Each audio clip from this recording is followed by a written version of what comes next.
नमस्कार दोस्तों आप सभी का स्वागत है Rajasthan GK question answer channel पर। आज के वीडियो में हम देखेंगे राजस्थान जीके से संबंधित बहुत ही महत्वपूर्ण 20 प्रश्न। दोस्तों आप वीडियो को अंत तक जरूर देखना और साथ साथ में आप अपने भी उत्तर देने का प्रयास करना और सही उत्तरों को गिनना और वीडियो के अंत में जरूर बताना कि 20 में से आपके कितने प्रश्न सही हुए। हर प्रश्न के बाद आपको 5 सेकंड का समय दिया जाएगा सोचने का, जिसमें आप अपना उत्तर सोचना और अगर सही है तो उसको काउंट करते रहना और वीडियो के अंत में ये बताना कि कितने सही हुए, जिससे कि हमें भी पता चलेगा कि किस प्रकार के क्वेश्चन लाने हैं। तो ज्यादा टाइम खराब नहीं करते हुए सीधे आते हैं प्रश्न पर। पहला प्रश्न है, 1857 की क्रांति में राजस्थान की 6 छावनियों में से 2 ने भाग नहीं लिया। वे थी ऑप्शन ए देवली और ब्यावर, ऑप्शन बी ब्यावर और नीमच, ऑप्शन सी नीमच और खेरवाड़ा, ऑप्शन डी ब्यावर और खेरवाड़ा। दोस्तों 1857 की क्रांति के समय राजस्थान में कितनी छावनियां थी? 6। तो उनमें से 2 ने भाग नहीं लिया, वो कौन सी थी? तो जिनके भी दिमाग में ऑप्शन डी आ रहा है उन सभी का उत्तर सही है। किन किन छावनियों ने भाग नहीं लिया था? ब्यावर और खेरवाड़ा ने। दोस्तों 6 थी कौन कौन सी, ये भी देख लेते हैं। एक तो थी नसीराबाद, जहां पर सर्वप्रथम विद्रोह हुआ था, नसीराबाद। और यहां पर सबसे पहले विद्रोह भी कहां पर हुआ था? नसीराबाद में। कई बार एग्जाम्स में पूछा जाता है कि राजस्थान में सर्वप्रथम 1857 का विद्रोह कहां हुआ था। तो सर्वप्रथम विद्रोह कहां हुआ था? नसीराबाद में। और हुआ कब था? 28 मई 1857। 28 मई 1857। अब देखते हैं दूसरी कौन थी? देवली। तीसरी एरिनपुरा, एरिनपुरा। चौथी कौन सी थी? अपने कोटा में भी छावनी थी। 5वीं खेरवाड़ा।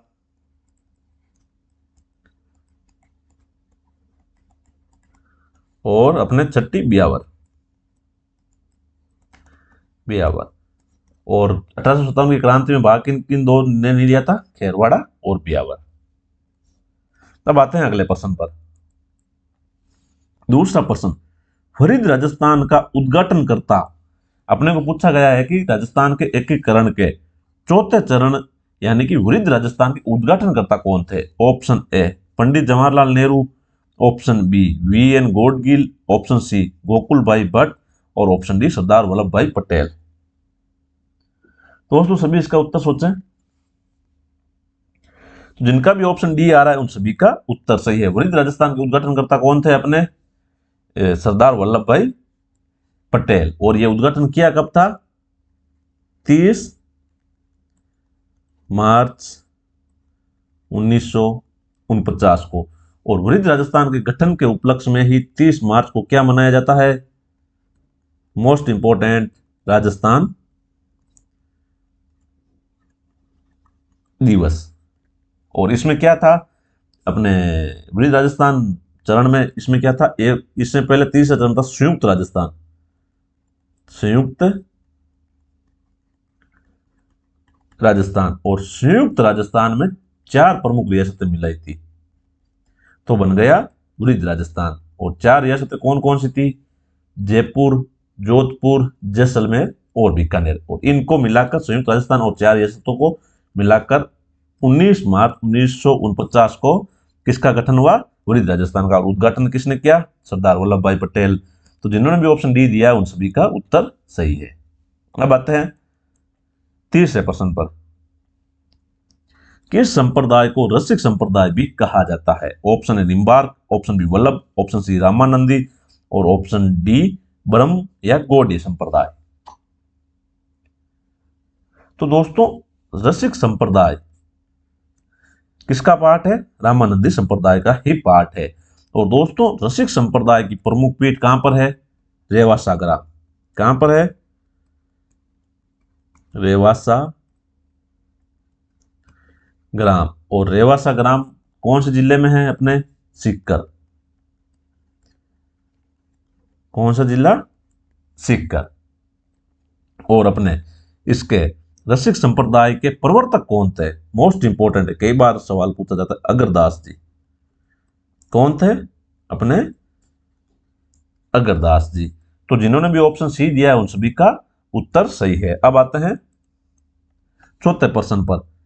अलवर क्षेत्र की लोक देवी के रूप में किसे मान्यता प्राप्त है? अपने को पूछा गया है अलवर क्षेत्र की लोक देवी।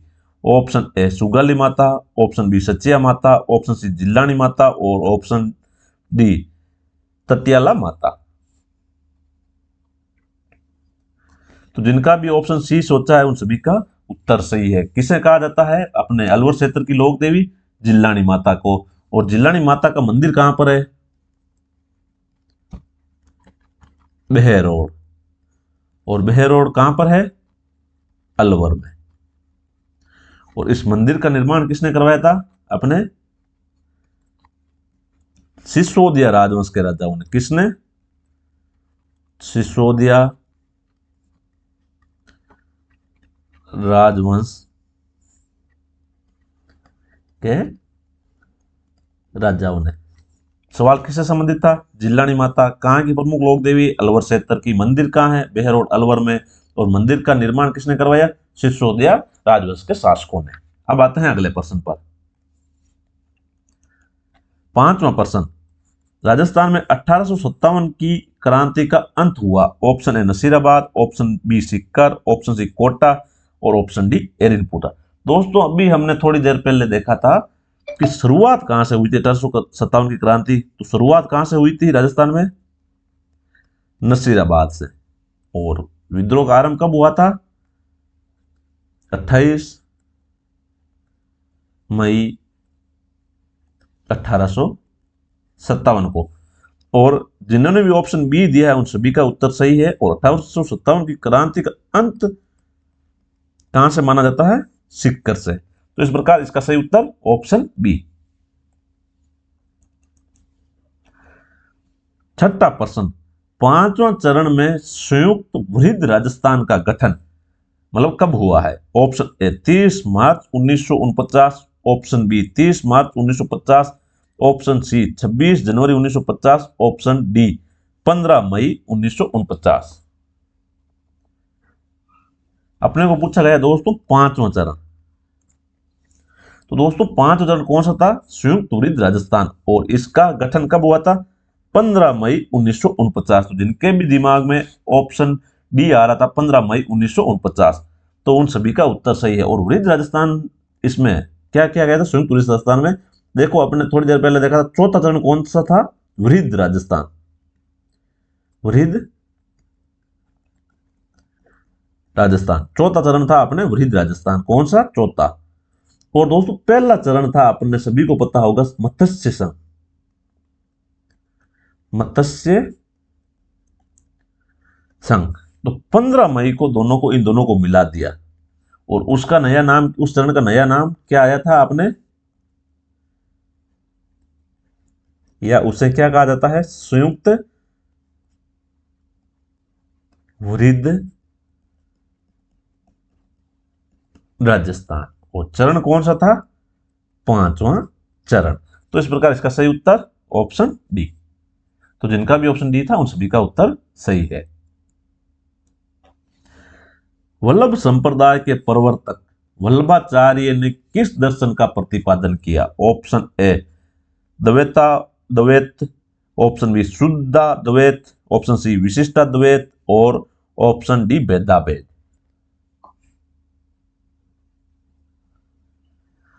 तो दोस्तों वल्लभ संप्रदाय की स्थापना किसने की थी या प्रवर्तक कौन थे? यही स्पष्ट हो रहा है वल्लभाचार्य। और इन्हीं के नाम पर उस संप्रदाय का नाम क्या पड़ा? वल्लभ संप्रदाय। और जिन्होंने भी ऑप्शन बी सोचा है उन सभी का उत्तर सही है। शुद्धा द्वैत दर्शन का प्रतिपादन किया था। अब आते हैं अगले प्रश्न पर। राजस्थानी लोक गीतों में गाए जाने वाले नेतल का बर्तार किस लोक देवता के संदर्भ में है? Option A Harbu ji, option B Pabu ji, option C Ramdev ji और ऑप्शन डी तेजा जी। दोस्तों बहुत ही आसान प्रश्न है, लगभग सभी को इसका उत्तर आता होगा। दोस्तों बर्तार का अर्थ क्या होता है? बर्तार का अर्थ क्या होता है? पति। और दोस्तों नेतल के पति कौन थे?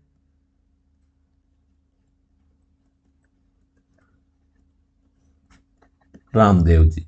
तो यह गीत किससे संबंधित हुआ? नेतल का प्रताप दोस्तों क्या है? एक गीत है। और ये किससे संबंधित है? रामदेव जी। और रामदेव जी कौन से ऑप्शन में आ रहे हैं? ऑप्शन सी में। तो जिन्होंने भी ऑप्शन सी सही किया उन सभी का उत्तर सही है। अब आते हैं अगले प्रश्न पर।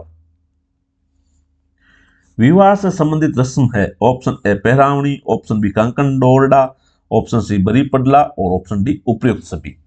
तो दोस्तों पहरावनी किससे संबंधित है? विवाह। कंकन डोरडा विवाह और बरी पडला जो वर पक्ष द्वारा वधु के लिए जो गिफ्ट लाए जाते हैं उसे क्या कहा जाता है? बरी पडला। तो ये तीनों ही किससे संबंधित है? विवाह। तो जिनका भी ऑप्शन डी उत्तर आ रहा है उन सभी का उत्तर सही है। अब आते हैं 10वें प्रश्न पर। विवाह के दूसरे दिन वर पक्ष अपने सगे संबंधियों एवं मित्रों को सामूहिक भोज पर आमंत्रित करता है। ये भोज कहलाता है। दोस्तों मोस्ट इंपोर्टेंट है और कई बार एग्जाम्स में पूछा गया है कि वर पक्ष द्वारा जो सामूहिक भोज दिया जाता है उसे क्या कहा जाता है। तो दोस्तों इसके ऑप्शन इस प्रकार है: सामूहिक भोज, ऑप्शन बी प्रति भोज, ऑप्शन सी स्वागत पार्टी या ऑप्शन डी भंडार। तो दोस्तों इसका सही उत्तर होगा ऑप्शन डी भंडार। दोस्तों मोस्ट इंपोर्टेंट क्वेश्चन है और कई बार एग्जाम से पूछा जाता है, कई बार इसको उल्टा करके पूछ लेते हैं कि भंडार क्या है। तो ये क्या है कि वर पक्ष द्वारा सगे संबंधियों या मित्रों को सामूहिक भोज दिया जाता है उसे क्या कहा जाता है? भंडार। बहुत ही शानदार प्रश्न है, इंपॉर्टेंट लगा ले। सैनिकों चलो दिल्ली मारो फिरंगी का नारा किस छावनी ने दिया? Option A Neemuch, option B Nasirabad, option C Deoli और ऑप्शन डी एरिनपुरा। चलो दिल्ली मारो फिरंगी का नारा किस छावनी ने दिया था? इसके ऑप्शन वापस बताता हूं: नीमच, नसीराबाद, देवली और एरिनपुरा। तो दोस्तों इसका सही उत्तर है ऑप्शन डी। किसने दिया था? एरिनपुरा ने। और एरिनपुरा में विद्रोह कब हुआ था? 21 अगस्त को। 21 अगस्त 1857 को। और एरिनपुरा के विद्रोही सैनिकों का नेतृत्व किसने किया था? ठाकुर कुशाल सिंह चंपावत ने। कुशाल सिंह ने। और ये कहां के ठाकुर थे? अउवा। अउवा के ठाकुर थे। तो ये भी ध्यान रखना। बहुत ही शानदार प्रश्न है एरिनपुरा। 12वां प्रश्न।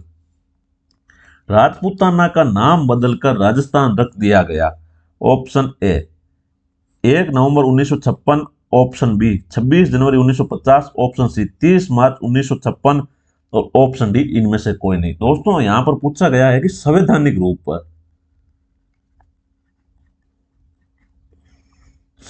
रूप से राजस्थान नाम कब लिया गया था, यह पूछा गया है। तो दोस्तों जिनका भी उत्तर ऑप्शन बी आ रहा है उन सभी का उत्तर सही है। 26 जनवरी 1950 को राजस्थान नाम को संवैधानिक रूप दिया गया। तो जिन्होंने भी ऑप्शन बी किया है उन सभी का उत्तर सही है। 13वां प्रश्न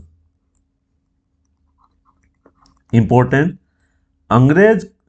औरंगजेब काल में 1669 के एक आदेश द्वारा हिंदू मंदिरों को तोड़े जाने के डर से विठलनाथ जी के वंशजों ने गोस्वामी दामोदर जी और गोविंद जी द्वारा राजस्थान में लाई गई प्रतिमा नाथद्वारा में कब स्थापित की गई? ऑप्शन ए फरवरी 1969, ऑप्शन बी जनवरी 1972, ऑप्शन बी फरवरी 1972 और ऑप्शन डी मार्च 1973।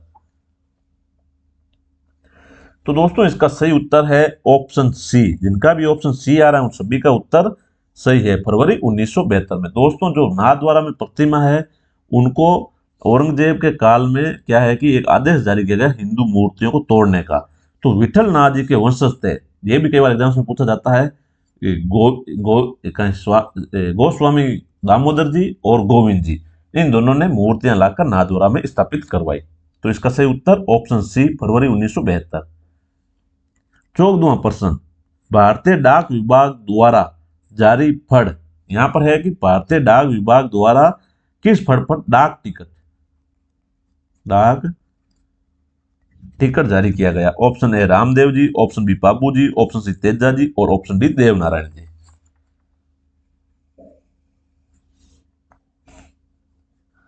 तो दोस्तों जिन्होंने भी ऑप्शन डी दिया है उन सभी का उत्तर सही है। कौन सी फड़ पर डाक टिकट जारी किया गया था? देवनारायण जी की फड़ पर। और देवनारायण जी की फड़ पर कितने रुपए का डाक टिकट जारी किया गया था? 5 रुपए का डाक टिकट। और दोस्तों कई बार एग्जाम से पूछा जाता है कि देव नारायण जी की फड़ किस वाद्य यंत्र के साथ पढ़ी जाती है या बांधी जाती है? तो जंतर वाद्य यंत्र, वाद्य यंत्र मोस्ट इंपोर्टेंट है, ये भी याद रखना, जंतर वाद्य यंत्र। अब आते हैं अगले प्रश्न पर।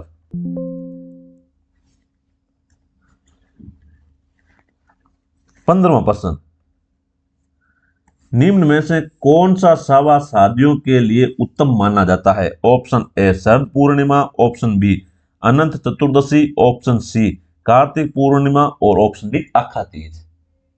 अपने को पूछा गया है कि शादियों के लिए सबसे उत्तम सावा कौन सा माना जाता है।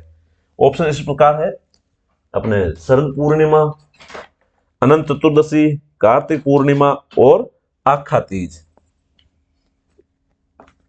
तो दोस्तों ये तो बहुत ही आसान प्रश्न है, इसका तो लगभग सभी उत्तर दे देंगे। तो जिनका भी ऑप्शन डी आ रहा है उन सभी का उत्तर सही है। शादियों के लिए उत्तम सावा किसे माना जाता है?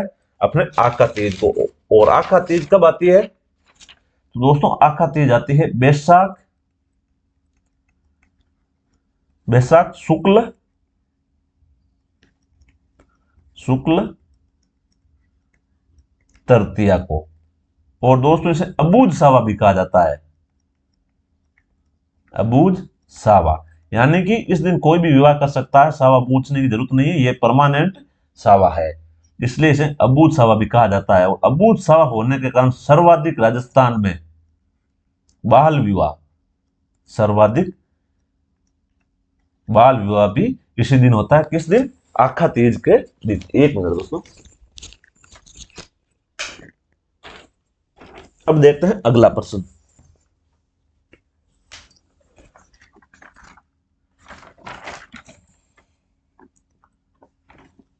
16वां प्रश्न, 1857 की क्रांति की माता किस देवी को बोला जाता है? Option A Sugali Devi, option B Sheela Mata, option सी करणी माता और ऑप्शन डी इनमें से कोई नहीं। दोस्तों अपने को पूछा गया है कि 1857 की क्रांति की देवी, और इंपॉर्टेंट है, कई बार एग्जाम से पूछा गया है। तो दोस्तों 1857 की क्रांति की देवी किसे कहा जाता है? ऑप्शन ए सुगाली माता को। और दोस्तों सुगाली माता, थोड़ी देर अपन ने पहले देखा था कि एरिनपुरा की छावनी के नेतृत्व किसने किया था? ठाकुर कुशाल सिंह ने। तो दोस्तों ये ठाकुर कुशाल सिंह के परिवार की क्या थी? कुल देवी। तो इसे ऐसे लिख सकते हैं अव्वा ठाकुर, अव्वा ठाकुर की कुल देवी। और दोस्तों ये काले पत्थर से,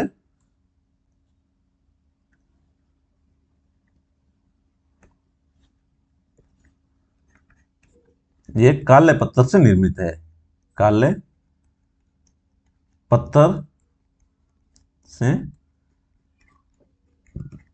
निर्मित क्या है? सुगाली देवी की मूर्ति। और दोस्तों इस मूर्ति के 10 मस्तक, 10 क्या है? मस्तक या सर, और प्लस 54 हाथ है, 54 हाथ इस मूर्ति के। तो दोस्तों इस प्रकार इसका सही उत्तर ऑप्शन ए सुगाली देवी, किनकी कुल देवी? अपने अव्वा ठाकुरों की कुल देवी, काले पत्थर से निर्मित है, 10 मस्तक और 54 हाथ है, और 1857 की क्रांति की देवी भी कहा जाता है। अब आते हैं अगले प्रश्न पर। राज्य पुनर्गठन आयोग में राजस्थान का एकमात्र सदस्य। Option A Ganeshilal Vyas, option B Gokullal, option C Faizal Ali और ऑप्शन डी हरदेनाथ की जरन। इसमें दोस्तों किजरन नहीं है, यह है कंजरू,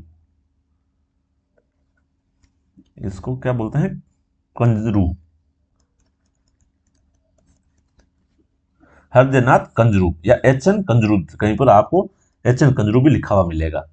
तो दोस्तों जिन्होंने भी ऑप्शन डी दिया उन सभी का उत्तर सही है। दोस्तों अपने राज्य पुनर्गठन आयोग का गठन कब किया गया था? 22 दिसंबर 1953 को। और दोस्तों ये 3 सदस्य का आयोग था। इसमें कुल कितने सदस्य थे?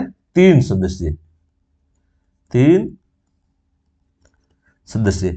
उनमें से दोस्तों फैज अली को क्या बनाया गया था? अध्यक्ष। और एक थे एच एन कंजरू यानी हृदयनाथ कंजरू, और एक दोस्तों और थे, उनका साहित्यक मणिशंकर अय्यर नाम था, अभी मेरे को याद नहीं आ रहा है, साहित्यक मणिशंकर अय्यर। ये इस प्रकार ये 3 सदस्य था। तो इस प्रकार इसका सही उत्तर ऑप्शन डी हृदयनाथ कंजरू। और हृदयनाथ कंजरू कहां के थे? राजस्थान के। अब आते हैं अगले प्रश्न पर। 18वां प्रश्न, पशुपति संप्रदाय के संस्थापक कौन था? Option A Ramcharan, option B Kaushik, option C Lakulish और ऑप्शन डी सलीम। दोस्तों बहुत ही आसान प्रश्न है, लगभग सभी को इसका उत्तर आता होगा और एग्जाम्स में भी पूछा जाता है। तो दोस्तों पशुपति संप्रदाय किससे संबंधित है? शैव, शैव यानी शिव से संबंधित है। और दोस्तों पशुपति संप्रदाय के संस्थापक कौन थे? जिन्होंने भी ऑप्शन सी सोचा है उन सभी का उत्तर सही कौन थे? लकुलिस। और दोस्तों इस पशुपति संप्रदाय को शैव संप्रदाय में से प्राचीन माना जाता है, प्राचीन। तो इस प्रकार इसका सही उत्तर ऑप्शन सी लकुलिस। 19वां प्रश्न इंपॉर्टेंट लगा ले। राजस्थान के लोक साहित्य में किस देवी देवता का गीत सबसे लंबा है? ऑप्शन ए आई माता, option B Jeen Mata, option सी मल्लीनाथ जी और ऑप्शन डी रामदेव जी।